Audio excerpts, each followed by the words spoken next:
One of the things that you and I were talking about is that the point of what you have here, it's actually pretty much still a work in progress because you're looking to improve and constantly move along a certain path that's going to give as best you can, the perfect environment, the perfect technology for the presentation of something, be it music or video, whether that's for screening purposes, whether that's for audience purposes, whether that's for looking at dailies, whether that's for editing, editing audio, transferring over to whatever digital format happens to arrive in the future.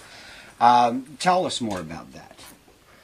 Well, it seems to me that ever since I was about 5 or so, and my father took me to see Fantasia at Radio City Music Hall, that there was this experience that occurred because of the size of the screen and the nature of the stereophonic surround sound, particular to that 1940s film, and the audience and the place, of course, the architecture and the acoustics. And that was an impression that I've been trying to recreate ever since then. And with the understanding that the technology and the room architecture are significant and interactive to produce the final quality results that I'm looking for, I went back to scratch, even as far back as 150 years, to figure out what technologies and what approaches had been used for the purpose of making picture and sound, and how was it going to actually occur in a way which didn't have a sound of its own. And the same with the picture, that the picture quality does not look like anything in particular, and you can't say that you recognize the quality of the image as being specific to the technology that's creating it, but rather, that the sound of whatever the recording is exactly the way in which it was designed by the producer and the engineer. And the picture quality, for films and video, are specific to the types of equipment and the approach that were used to make them. So here, I've assembled, the finest in equipment for this particular room and for the requirements that I have that the sound and the picture are as neutral and transparent as possible. So you're experiencing it without the technology getting in the way. You forget about the technology. You're just immersed in whatever it is that's being presented to you at the time. Absolutely. Even though, of course, here in this installation, everything is flashed out and in front of you, right. Very much like if you were on the bridge of the Enterprise or at the same time, in a laboratory or engineering setting. This certainly makes it much easier for me to do my job, where I can actually see what the volume levels are, not just for each channel in a 5.1 mix or ramped up as it is here to an 8.8 surround mix, but at the same time, what's the distribution of information in different parts of the frequency span within those 8.8. So, this is a good arrangement for me, and 99.9% of the audience will undoubtedly want the speakers and all the equipment hidden, and probably a more conventional approach. But the idea would be to, again, combine the, finest in speakers for the specifics of the listening and viewing room conditions, particularly how many people are actually going to be seated optimally for that experience, and then to integrate those together to produce this experience of picture and sound, which is transparent and unlike any other experience around. So, having the equipment out allows people to see the elements of it.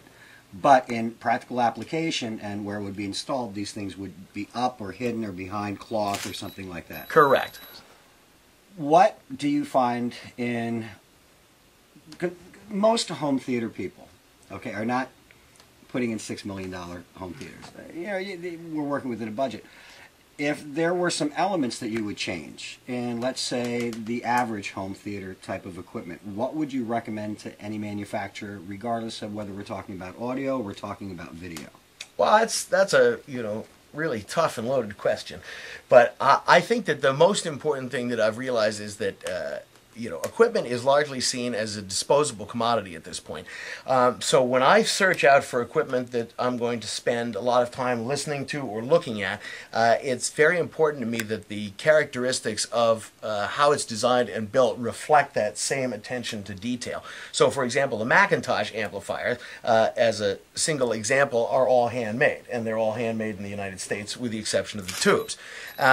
And plus or minus any modifications that I might have made, the people that worked on these amplifiers are the same people that worked on all of the amplifiers. So I went to them. I said, I really like this particular design that you have. I'd like to, add some modifications. But in this case, in order to lower the distortion in the audio, we're going to have to order 30 of them all at one time. Mm-hmm. And you're going to have all 30 built by the same people using the same components, in sequence, starting with the first one at serial number 1811 and then going all the way to 1840, so that there is no variation as such. And then the same again with the tubes, where I went and tested all the varieties of tubes, all the way from the $20 tubes up to the $600 tubes, and came to a conclusion about what product was going to work best and hand matching it to work with the components. So if somebody's going to spend,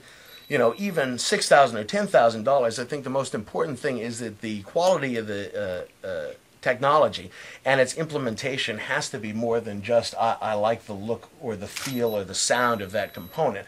I think that it comes down to it not having a look or a feel or a sound, and that the people that make the amplifiers or the speakers or the digital to analog converters or even the projector are willing to work at some point towards bettering the state of the art, rather than just sell another product and have it be disposable 6 months or a year later, kind of like HD DVD.